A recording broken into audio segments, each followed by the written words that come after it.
the Nation of Podcation Daily Podcast. I'm O'Shea. Make sure you guys hit that like and subscribe button. Hip hop superstar, icon, legend, mogul, philanthropist, actor, whatever you want to call him. Like I said, just call him a legend. 50 Cent talks about how him and Lloyd Banks got into their issues and how their friendship fell apart. Now, as we all know, Lloyd Banks, Tony Yayo, 50 Cent, the original G Unit. They started adding members like Young Buck, like Game, like Kid. They started adding different members once, time started to go on. But the original three-man weave, it was 50, Banks, and Yayo. And they had taken over hip-hop. I mean, when Yayo was not locked up and they went and got Buck to kind of replace him and kind of represent like G Unit South, that was when they had taken over. The Hunger for More was one of the best albums that G Unit put out. That was Lloyd Banks' first album. So shout out to Banks. He dropped the hits on there. Banks had bars. Well, we all know that at some point, folks want to grow. Folks want to, expand their careers and stuff like that. So Banks wanted to do that.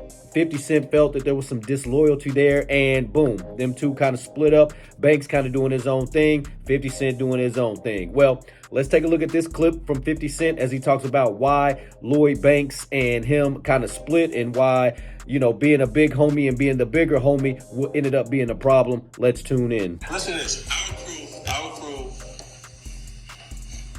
look at this. My crew, because initially it's all mines, right? Breaks off in the cells. We have more success than we anticipated after Get Rich or Die Trying. It goes boom. Now, Hunger for More is there. It's the same group that's there with the big guys that were there when it was just 50 Cent's group. You see what I'm saying? But now they work for Banks. So it's like the road manager, the tour people, I don't care if they was just carrying bags. Actually, Slowpoke's comes from the bags area, carrying the bags. So everybody that was there broke off in the cells. It was Banks' crew, Yayo's crew, and these are all guys that come from the original crew that just broke. Now everybody has a job function and income, and actually, everybody getting paid. So, themselves? No, but really, we just all have relationships with everybody from a longer period of time than usual because we all was around at one point in the very beginning. So when you actually when you're the leader of your actual crew and you actually leading them in a different, it can get uncomfortable when someone else comes around and they view him as the lead. Like you the big homie, and then I come and they go, oh, the big homie. And what you mean, the big homie? When you was big homie the night before, like... All right, so you said that since you're big homie, then you're saying big homies. No, what I'm saying to you is the big homie don't necessarily like the adjustment that these niggas is making when the guy comes around that they saying is the big homie. Because he's actually providing the way that they actually eat. Meaning you're the big homie and they're the big homies.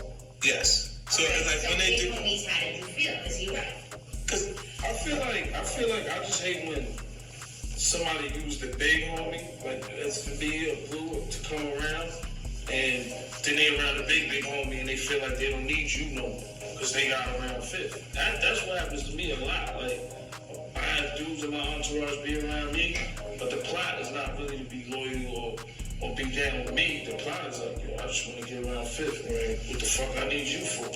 So shit like that, I'm like, you're used to that. I'm used to it, of course. I just look, it's irritating when you got people around you that respond to you a certain way, and then you see them be different when someone else comes around. Exactly. And when that happens, it started to feel like maybe you don't want me around because I feel that energy, the discomfort. Whenever I read the discomfort, I'm like, oh, so then you got it then. You proved it. You know that you got to be responsible for your people. Tell me at what point any of y'all was in jail that you didn't get bailed out? All right, so there we have it. So there was issues with the big homie being the big homie with your own crew, but then when the big homie comes around, there's issues about how you're perceived. Man, it's always an ego thing. It's either money or egos with folks nowadays. It's either money. Somebody messed up the money. The bag wasn't right. Somebody got overpaid. Somebody took some extra money off of somebody, or it's the ego thing. It's one way or the other. Somebody's pride is hurt. Somebody's ego's hurt. They want to be the guy. They want to be the main guy. They want to be the star. All this unnecessary back and forth. And this is what destroys crews. Everybody's got these super egos. Even the Bible say pride comes before the fall. So crazy stuff going on. Nation, what do you think about 50 Cent's comments? What do you think about him and Lloyd Banks' reaction? Would you be checking for a G-Unit reunion in 2025? Nation, let me know in the comments section down below. Make sure you all hit that like and subscribe button on your way out. What up, this is DJ Michael Watts, and when I'm not in the switch house, I'm hanging out with my dog, DJ last name Song. Let me ball until I fall. Just in the